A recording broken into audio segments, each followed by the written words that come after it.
नमस्कार दोस्तों, उम्मीद है आप लोग अच्छे होंगे। तो एमएड और एमए एजुकेशन के लिए अगली प्लेलिस्ट के तहत आज हम समान संभावना के उपयोग के बारे में बात करेंगे।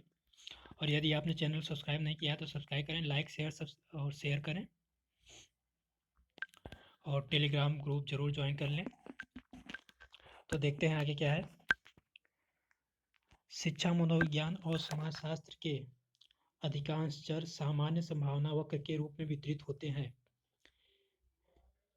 सामान्य संभावना वक्र के उपयोग, uses of normal probability curve, उपयोग बता रहे हैं। इसलिए इस वक्र का उपयोग इन क्षेत्रों की व्यवहारिक समस्याओं के समाधान में किया जाता है। शिक्षा के क्षेत्र में इसका उपयोग मुख्यतः निम्नलिखित समस्याओं के समाधान के लिए किया जाता है। किसकी समस्या के समाधान के लिए किया जाता है? तो पहला है किसी समूह के औसत को ही मध्यमान कहते हैं। ठीक। यम, प्राप्तांकों के अधिक या कम पाने वाले छात्रों की संख्या ज्ञात करने के लिए। दूसरा, किसी समूह में दिए गए दो प्राप्तांकों के मध्य अंक प्राप्त करने वाले छात्रों की संख्या ज्ञात करने के लिए। तीसरा, किसी समूह में किसी विशेष स्थिति वाले छात्रों के लिए प्राप्तांक सीमाएं ज्ञात करने के लिए। चौथा, किसी परीक्षण के विभिन्न प्रश्नों का कठिनाई स्तर ज्ञात करने के लिए, यानी डीवी यानी कठिनाई स्तर, डिफिकल्टी, इसके लिए ज्ञात करने के लिए भी एनपीसी का उपयोग करते हैं। पांचवा, किसी समूह को इस प्रकार के कुछ उप समूहों में विभाजित करने के लिए कि प्रत्येक उप समूह में योग्यता का प्रसार बराबर रहे। तो ये 5 उपयोग हैं। वैसे उपयोग उतना ज़्यादा नहीं पूछा जाता, तो फिर भी लेकिन याद कर लीजिए। आगे देखते हैं। लिए गए प्रत्येक उपसमूह में योग्यता का प्रसार, रेंज ऑफ एबिलिटी बराबर रहे। सामान्य संभावना वक्र में से उपयुक्त समस्याओं के हल प्राप्त करने के लिए सर्वप्रथम छात्रों के मूल प्राप्तांकों को जेड प्राप्तांक, जेड स्कोर अर्थात सिग्मा मान में बदला जाता है। मूल प्राप्तांकों को जेड प्राप्तांकों अथवा सिग्मा मान में बदलने के लिए नीचे लिखे सूत्र का उपयोग करते हैं। तो जेड स्कोर को ही सिग्मा वैल्यू कहते हैं। इसका सूत्र होता है x minus m upon sigma, से यक्स बराबर मूल प्राप्तांक और यम बराबर समूह का मान। तो जैसे तो प्रश्न पूछा जाता है, तो जैसे पूछेगा जेड स्कोर क्या होगा। ठीक। तो इस तो इसके लिए जेड स्कोर निकालने के लिए किन्हीं इनमें से किन्हीं 3 का मान दिया रहेगा और आप आसानी से निकाल देंगे। इस पे सवाल भी आया हुआ है, तो यक्स का मान उसमें प्रश्न में दिया रहेगा। ठीक। और यम का मान भी दिया रहेगा। ठीक, यम का मान दिया रहेगा और सिग्मा का मान भी दिया रहेगा। ठीक। तो इन सब का मान दिया रहेगा, तो उसमें रखना है 10 माइनस 2 पाँच 2 8 बटा 2 4। तो इस प्रकार आपका जेड का मान आ गया 4। तो इस प्रकार इससे बहुत ही सरल सवाल पूछे जाते हैं, बस आपको मान रखना है। यह 4 अज्ञात समीकरण है और 4 अज्ञात समीकरण में किसी एक का भी मान ज्ञात करने के लिए 3 अज्ञात समीकरणों का के मान का पता होना जरूरी रहता है। तो जैसे एक यक्स है, एक यम है, एक सिग्मा है, एक जेड, ये 4 अज्ञात प्राप्तांक है। जैसे अब जेड का मान ज्ञात करना है किसी, तो इसमें किसी 3 का मान आपको पता होना चाहिए। यक्स, यम, सिग्मा, ये हो गया। इसी प्रकार यदि आपको सिग्मा का मान ज्ञात करना है तो जेड का, यक्स का, यम का मान, 3 का मान पता रहेगा तो आप कर सकेंगे। ठीक। तो आगे चलते हैं। आगे का पॉइंट, जेड प्राप्तांक का मान ऋणात्मक तथा धनात्मक दोनों हो सकता है, यह आपको याद करना है। ठीक। तो यही डायरेक्ट पूछा जाता है। यदि जेड का मान ऋणात्मक होता है तो यह मान संभावना वक्र के मध्यमान के बाईं ओर स्थित होता है। मतलब एनपीसी के लेफ्ट साइड होता है, और यदि धनात्मक होता है तो उसका मान मध्यमान के दाईं ओर स्थित है, यानी मध्यमान एकदम बीचों बीच होता है, उसके राइट साइड होता है। ये मध्यमान है, ठीक। तो ये इधर वाला पॉजिटिव, इधर वाला निगेटिव। संबंधित तालिका से प्राप्त प्रतिशत मान हमेशा मध्यमान और सिग्मा के मान के मध्य आने वाले प्राप्तांकों का प्रतिशत मान होता है। यदि हम उपरोक्त समस्या को हल की विशिष्ट विधियां स्पष्ट ज्ञात कर देते हैं। तो अगला पॉइंट क्या, तो यहाँ से केवल आपको यही याद रखना है कि एनपीसी के दाएं side positive, left side negative, और जेड का मान धनात्मक ऋणात्मक दोनों होता है। अब अगले पॉइंट की बात करते हैं। किसी समूह में किसी प्राप्तांक से अधिक या कम अंक प्राप्त करने वाले छात्रों की संख्या ज्ञात करना। तो यहाँ से कुछ नहीं पूछा जाता। आगे चलते हैं, तो आगे देखते हैं यहाँ पे क्या ज़रूरी है। तो यहाँ पे आपसे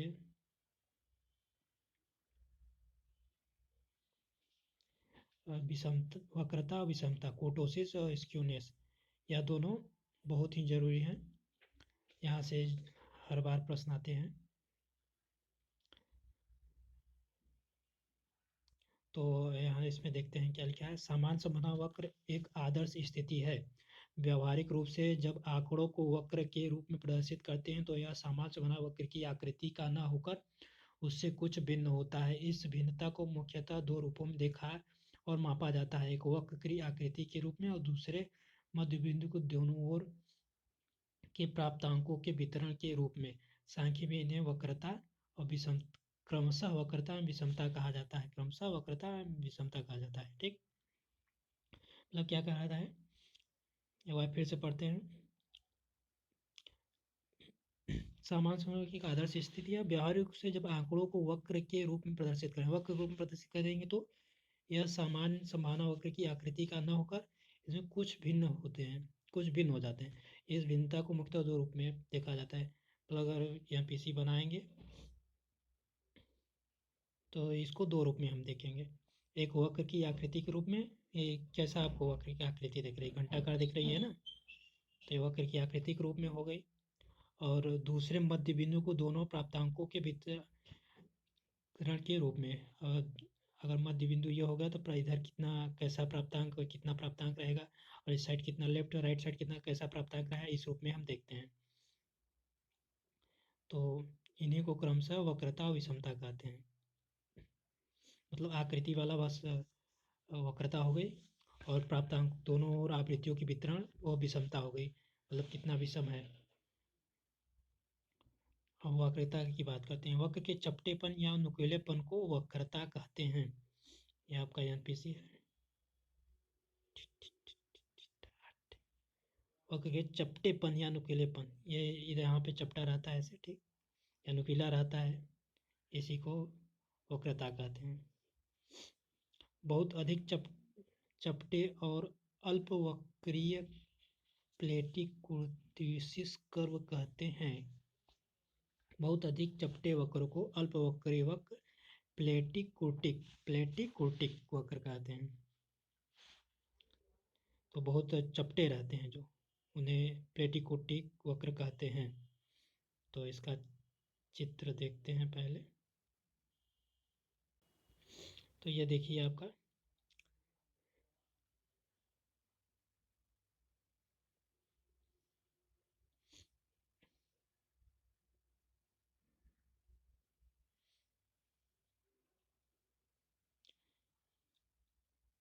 यह वक्र एक है, पहला वाला, बहुत अधिक चपटा है।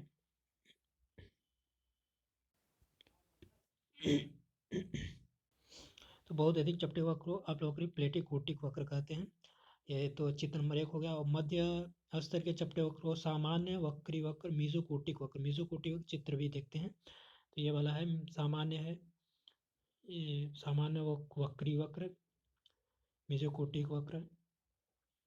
उसके बाद तीसरा है बहुत नुकीले वक्र को महावक्री वक्र, लेप्टोकोटिक वक्र, महावक्री वक्र, लेप्टोकोटिक वक्र।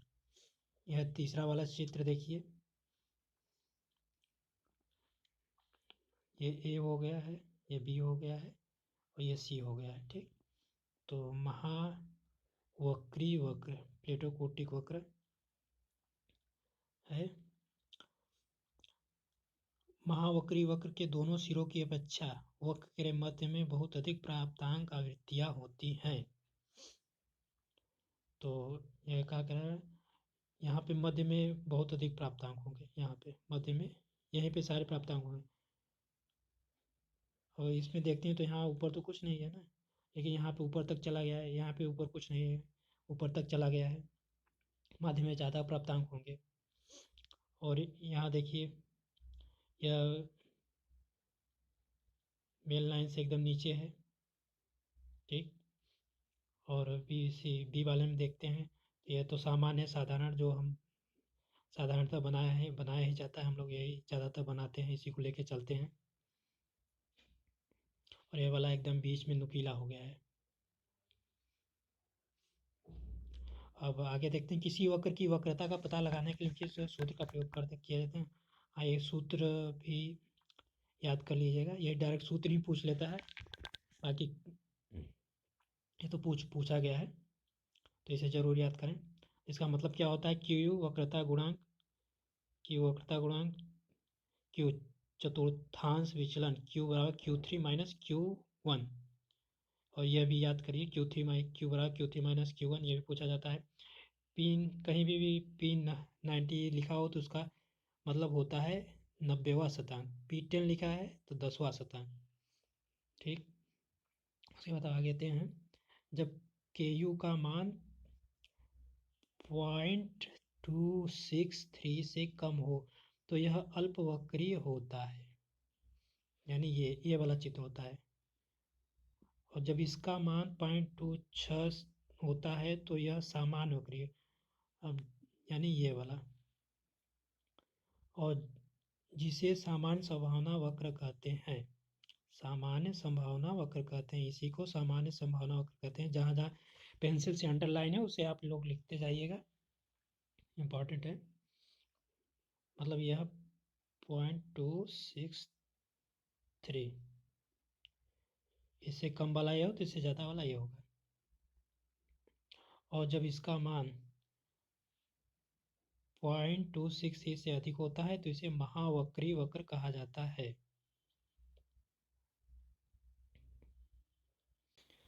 आगे आते हैं, विषमता की बात करते हैं।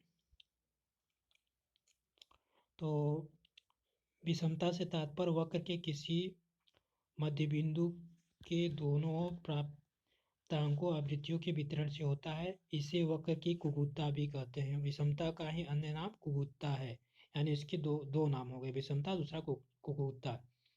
तो दोनों याद रखे रहिएगा। यदि प्राप्तांक आवृत्तियों के वक्र मध्य बिंदु के दोनों ओर समान रूप से वितरित होते हैं तो उसे सममित वक्र सिमेट्रिकल कर्व कहते हैं। जैसे कर्व वाई, तो कर्व वाई यहाँ पे देखिए आप लोग, ये कर्व वाई है, यही कर्व वाई है, वक्र वाई या कर्व वाई। तो समान रूप से अगर बीच से काट दिया जाए, ऐसे काट, तो दोनों ओर समान रहेगा। समान इधर भी है, इधर भी, दोनों साइड से एक समान दिखाई दे रहा है ना।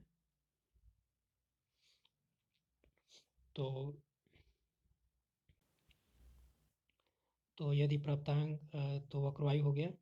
उसके बाद यदि प्राप्तांक आवृत्तियों मध्य बिंदु के बाईं या दाईं ओर अधिक होते हैं तो उसे विषम वक्र कहते हैं, नॉन सिमेट्रिकल कर्व। विषम वक्र कब होगा,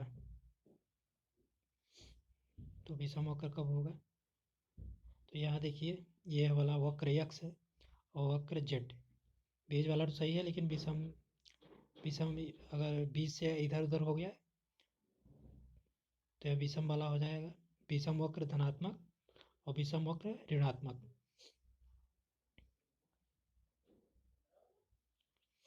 जैसे वक्र एक्स और जेड, यदि आवृत्तियां मध्य बिंदु के बाईं ओर अधिक वितरित होते हैं उसे धनात्मक वक्र, पॉजिटिव स्क्यूनेस, मतलब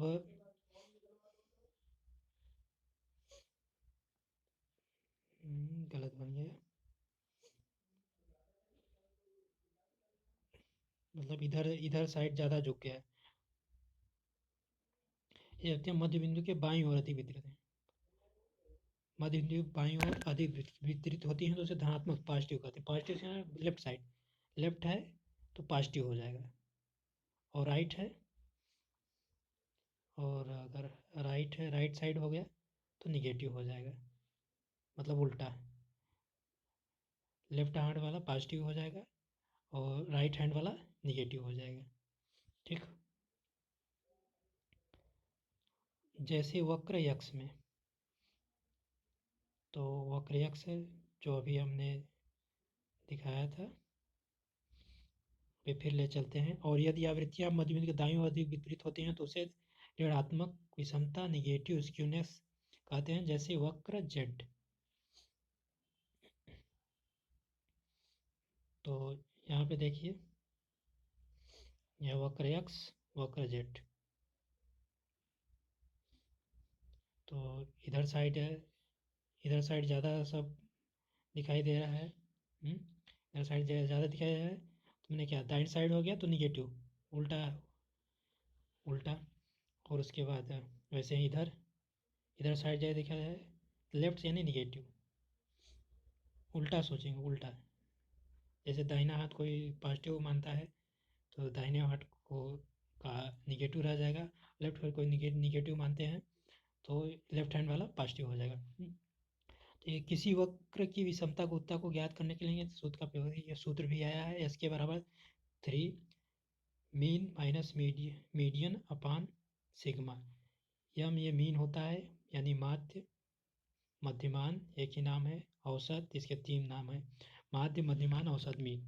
ठीक, यम से। और एम डी, मीडियन को 60 में एम डी लिखते हैं, मीडियन, मीडियन को 60 में एम डी रखते हैं, और नीचे अपान सिग्मा, यस क्यू विषमता गुणांक, यम मध्यमान, एम डी मध्यांक, मीडियन, सिग्मा मानक विचलन। जब यस के का मान 0 होता है तो वक्र सममित होता है, और इस वक्र को सामान्य संभावना वक्र कहते हैं। जब 0 से बड़ा होता है वक्र धनात्मक होता है और विषम होता है, और जब 0 होता है तो वक्र ऋणात्मक विषम होता है। 0 कब होगा, मतलब ये वाला चित्र देखिए, बेज वाला, तो इसमें स्क्यूनेस 0 हो जाएगी। तो ये वाला पूछता है सामान्य संभावना करके स्क्यूनेस का मान 0, डायरेक्ट 0 देखना है आपको, 0 ही याद रख लेना है, बाकी ये वाला नहीं पूछा जाता। ठीक, तो यहाँ पे क्या कर रहा है, इसके मान 0 होता है तो सममित सिमेट्रिकल होता है, तो इसी को सिमेट्रिकल कहते हैं, सममित है, ये दोनों साइड है ना, दोनों साइड वितरित है समान रूप से, सिमेट्रिकल है। ठीक, इस का समान समान वक्र एनसी कहते हैं, इसी को एनपीसी ही कहते हैं। आप एनपीसी चैप्टर का नाम भी एनपीसी है, और इसी को एनपीसी कहते हैं, और इसके लिए इसकी एस के बराबर 0, एस के बराबर स्क्यूनेस, एस के गलत हो गया, एस के बराबर 0। ठीक, तो इसे आप लिख लीजिएगा। उसके बाद जब 0 से बड़ा होता है तो वक्र धनात्मक होता है, धनात्मक विषम होता है। धनात्मक तो ये वाला है ना, तो ये 0 से बड़ा होगा और ये 0 से छोटा होगा। वक्रता विषमता के कारण है, विषमता के क्या कारण है, अनुसंधान में प्रयोग किए गए आंकड़े सामान्यतः सामान्य आवृत्तिवत नॉर्मल फ्रीक्वेंसी डिस्ट्रीब्यूशन से विचलित होते हैं। इन आंकड़ों का विश्लेषण करने एवं तत्संबंधी भविष्यवाणी करने में अनुसंधानकर्ता को सावधानी रखने की आवश्यकता है।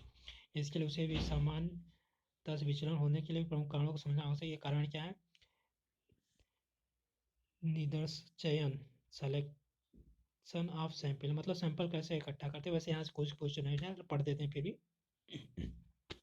किसी भी वितरण का असामान्य होना अर्थात सामान्य से विचलित होना इस बात पर निर्भर करता है कि शोध के लिए निर्देश का चयन कैसा होता है। कभी कभी निर्देश की संख्या अधिक होने पर आवृत्ति वितरण का सामान्य अधिक, लेकिन अनुसंधान यह समझ लेता है कि निर्देश की संख्या अधिक होने से, तो यहाँ से सवाल नहीं पूछा जाता है। ठीक है, चयन से, सेलेक्शन ऑफ सैम्पलिंग। आगे चलते हैं।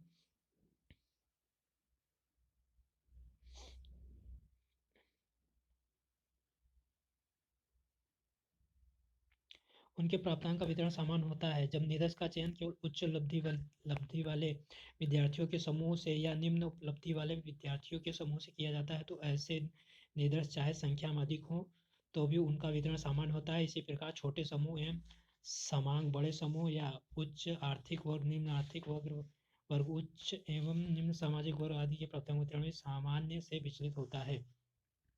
दूसरा है अनुपयुक्त या कमजोर परीक्षण, अनसूटेबल और पोरली मेड टेस्ट। तीसरा है परीक्षण निर्माण प्रशासन की त्रुटियां। मन हो तो पढ़ लीजिए, कोई क्वेश्चन नहीं पूछा जाता। ठीक,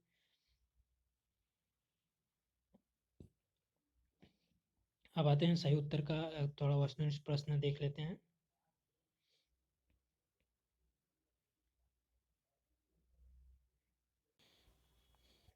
तो सही उत्तर का चयन कीजिए। पहला, जब प्राप्तांक ज्ञात करने का सूत्र क्या होता है, तो ये इसका होता है 2 वाला आंसर होगा। ठीक से देख लीजिए, ये जो है x माइनस यम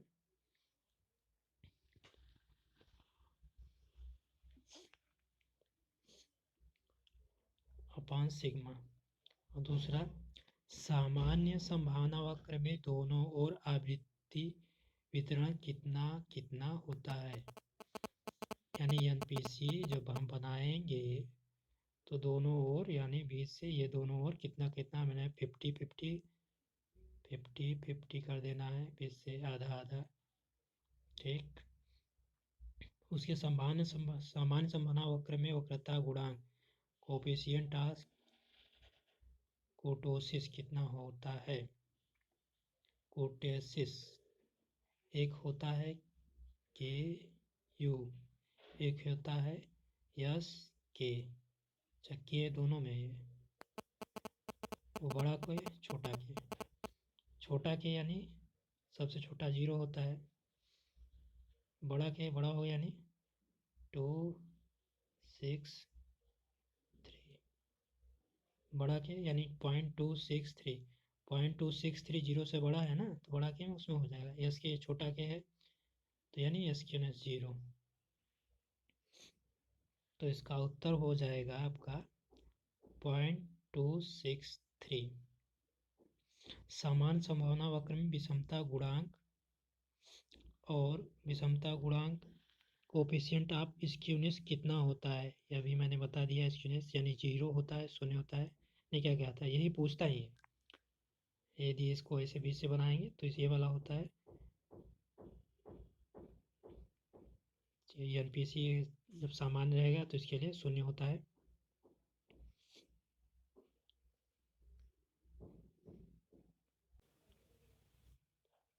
तो आगे देखते हैं, टी प्राप्तांक की बात करते हैं। व्हाट इज द टी प्राप्तांक, टी स्कोर, टी प्राप्त, ये हमने पहले भी बता दिया है, वीडियो में बताया था, यहाँ भी देख लीजिए। तो यदि आपने लिखा है तो मत लिखिए। टी प्राप्तांक का अर्थ है, टी प्राप्तांक मूल प्राप्तांकों का वह रूपांतरण है जिसमें परिवर्तित प्राप्तांकों का मध्यमान नियम 50, मानक विचलन 10 और वितरण डिस्ट्रीब्यूशन सामान्य होता है। यह सदैव धनात्मक होते हैं। इसका मान प्रायः 20 से 80 के बीच होता है। तो इसका सूत्र ही पूछता है। बाकी कथन के रूप में ये पूरा दे देगा, मानक 20 और ये वितरण 10 सिग्मा 10। ये पहले सूत्र याद रखिए, बाकी बाद में। तो टी बराबर टी प्राप्तांक, यक्स मूल प्राप्तांक, यम मध्यमान, सिग्मा मानक विचलन। यदि मूल प्राप्तांक का जेड प्राप्तांक ज्ञात हो तो निम्नलिखित सूत्र से प्रयोग कर सकते हैं। एक टी प्राप्तांक का एक और सूत्र है, टी बराबर 50 प्लस 10 जेड। टी बराबर 50 प्लस 10 जेड। यह भी एक सूत्र है। यह थोड़ा दूर, प्रिंटिंग कारण दूर हो गया है, इसे पास में होना चाहिए था। तो यहाँ पे देखिए उदाहरण भी दिया है। गणित का प्राप्तांक 40 है, जेड बराबर 2.5 है और भाषा प्राप्तांक 70, जेड प्राप्तांक।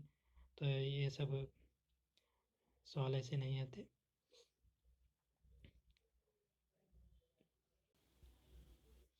आगे बात करते हैं। तो सी प्राप्तांक, सी स्कोर, ये मैंने पहले बता दिया है।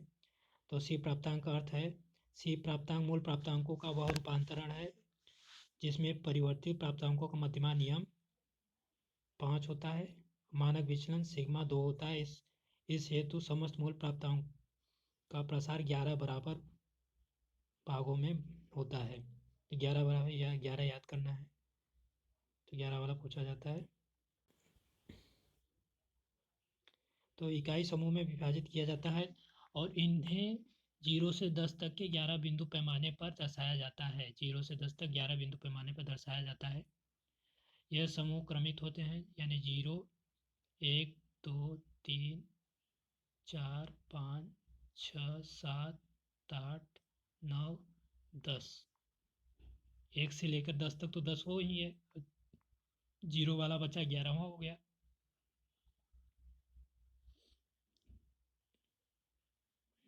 तो यह समूह क्रमिक होते हैं, अर्थात पहले समूह से दूसरे समूह प्राप्तांक अधिक होते हैं, दूसरे और तीसरे समूह प्राप्तांक अधिक होते हैं।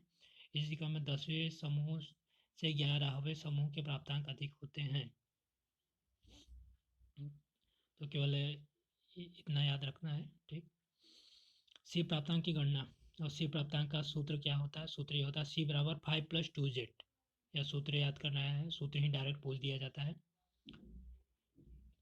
दरअसल एग्जाम में जो होता है, सिलेबस इतना बड़ा है तो लोग पूछें कहाँ से क्वेश्चन पूछें, तो डायरेक्ट ऊपर ऊपर ही से ही सवाल पूछते हैं और डीप सवाल कम ही पूछते हैं। वो डायरेक्ट ऊपर से ही ले लेते हैं। अभी आप जैसे सांख्यिकी में भी देख लीजिए, सांख्यिकी से ना जाने कितने सवाल बन जाते हैं। तो अगर वो सांख्यिकी से पूछ ले तो पेपर सांख्यिकी में ही ख़त्म हो जाए। तो आप लोगों को सरल सरल सूत्र, ऊपरी जो चीज़ें हैं वह ज़रूर याद होनी चाहिए। तो आगे बात करते हैं गणना। सी प्राप्तांक में 2 विधियां हैं, एक जेड प्राप्तांक और दूसरी शतांश क्रमांक PR, यानी परसेंटाइल कहते हैं। बिना मूल प्राप्तांक को जब प्राप्तांक द्वारा सी प्राप्तांक बदलने के लिए नीचे सूत्र का प्रयोग करते हैं। तो आपको सूत्र याद रखना है, बाकी कुछ नहीं याद करना है।